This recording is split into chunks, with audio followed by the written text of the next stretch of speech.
ఈ బిజినెస్ ఏదైనా మీ ఊర్లో ప్రమోషన్ చేయాలంటే అది సుమన్ టీవీతోనే సాధ్యం. ఇప్పుడే సంప్రదించండి.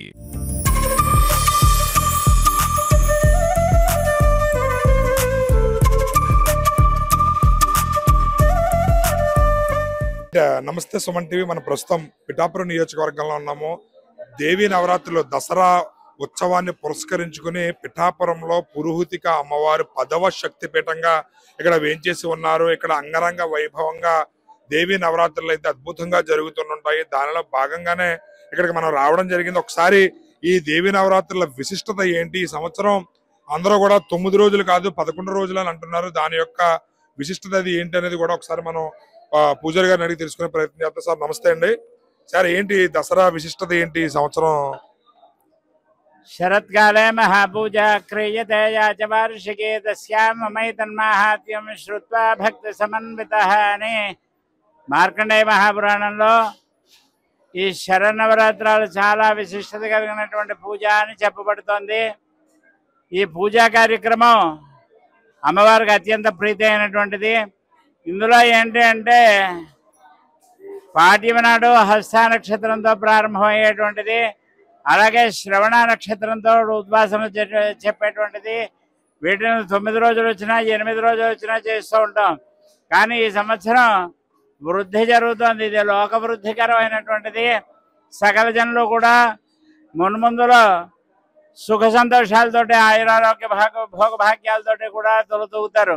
11 రోజులు వచ్చినటువంటి ఇది ఈ మధ్యకాలంలో రాలేదు. చాలా విశిష్టత కలిగినటువంటిది. ఇందులో పూజా కార్యక్రమాలు చేసుకున్న, అమ్మవారిని దర్శించిన, అమ్మవారి యొక్క అనుగ్రహం చేత సమస్తమైనటువంటి కోరికలు కూడా నెరవేరుతాయి. అష్టాదశ శక్తిపీఠాల్లో 10వ శక్తిపీఠం శ్రీ పురుహూతిక అమ్మవారు.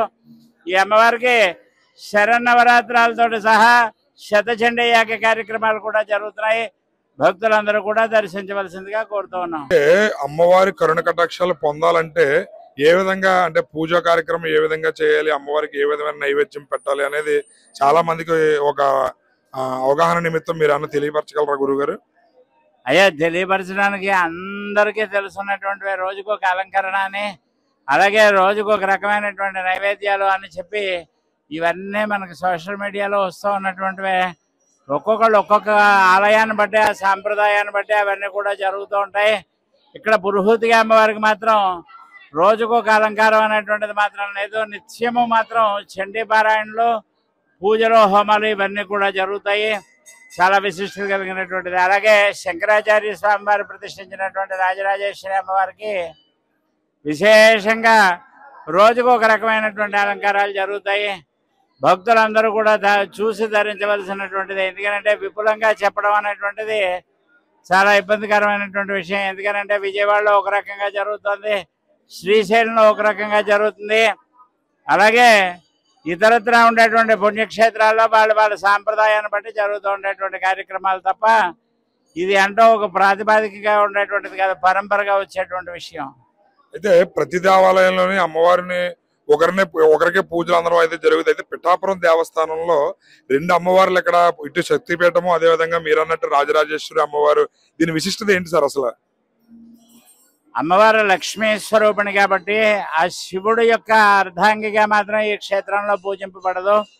రాజరాజేశ్వరి అమ్మవారిని ఆదిశంకరాచార్య వారు ప్రతిష్ఠించారు. ఎందుకంటే కేవలం శివుడు ఒక్కడే ఉంటే శాంతికరమైనటువంటిది, సర్వమంగళకరమైనటువంటిది కాదు అనేటువంటి ఉద్దేశం చేత రాజరాజేశ్వరి అమ్మవారిని వారు ప్రతిష్ఠించిన దగ్గర నుంచి అది జరుగుతుంది. ఇక్కడ లక్ష్మీ స్వరూపిణి అని అంటే వైష్ణవీ శక్తిగా ఈ అమ్మవారు పూజించబడుతున్నటువంటి క్షేత్రం కొల్హాపూర్లో మహాలక్ష్మి, అలాగే పిఠాపురంలో ఉండేటువంటి లక్ష్మీదేవి, అలాగే ప్రయాగలో ఉండేటువంటి మాధవీదేవి కూడా అమ్మవారు లక్ష్మీ స్వరూపిణి. అలాగే సరస్వతి కేవలం ఒక్కటి కాశ్మీర్లో ఉన్నటువంటిది, ఆ 18 శక్తిపీఠాల్లో శక్తిపీఠం. అందుకని ఏంటంటే ఈ ప్రత్యేకత దీనిదే. చాలా చాలా చక్కగా వివరించారు. పిఠాపురంలో అమ్మవారు ఇక్కడ 10వ శక్తిపీఠం పురుహూతిక అమ్మవారు, లక్ష్మీదేవి స్వరూపం. అదే విధంగా శంకరాచార్యులు గారు ఇక్కడ ఒక శివలింగం ఒకటే ఉంటే సరిపోదు, దానికి అమ్మవారు కూడా ఉండాలి అనే ఉద్దేశంతో శంకరాచార్యులు వారు ఇక్కడ రాజరాజేశ్వరి అమ్మవారిని ప్రతిష్ఠించారంట.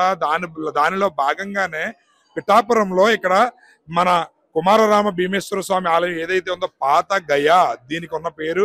ఇక్కడ ఇటు పురుహూతిక అమ్మవారికి అదేవిధంగా రాజరాజేశ్వరి అమ్మవారికి ఇద్దరికి కూడా ఈ నవరాత్రి ఉత్సవాలు చాలా అద్భుతంగా అంగరంగ వైభవంగా జరుగుతాయి. దానితో పాటు శతచండీ యాగం కూడా ఇక్కడ అంగరంగ వైభవంగా చేయడం అనేది ఈ ఆలయం యొక్క ప్రత్యేకత అని చెప్పి కూడా తెలియజేయడం జరిగింది. ఈ నవరాత్రులను భక్తులు ఒక్కో చోట ఒక్కో రకంగా చేసుకుంటారు. వాళ్ళందరికీ కూడా నైవేద్యాలు ఏ విధంగా పెట్టాలి, అలంకరణలు ఏ విధంగా చేయాలనే దాని మీద ప్రతి ఒక్కరికి ఇప్పుడు అవగాహన ఉంది. ఈ సోషల్ మీడియాలో కానీ అన్ని విషయాలలో కూడా వాళ్ళకి తెలియడం వల్ల ప్రతి దాని మీద అవగాహన ఉండడంతో అమ్మవారిని విశేషంగా పూజలు అందించి కరుణ కటాక్షాలు పొందడానికి అవకాశాలు ఉన్నాయని చెప్పి కూడా తెలియజేస్తున్నారు. ఏదేమైనప్పటికీ ఈ దసరా మహోత్సవాలు పిఠాపురంలో అంగరంగ వైభవంగా జరుగుతున్నాయి. ఇక్కడ శక్తిపీఠాన్ని ఖచ్చితంగా ప్రతి ఒక్కరూ వచ్చి దర్శించుకుని అమ్మవారి కరుణ కటాక్షాలు పొందాలని ఆశిస్తూ కెమెరామెన్ అశోక్తో శ్రీనివాస్, సుమన్ టీవీ.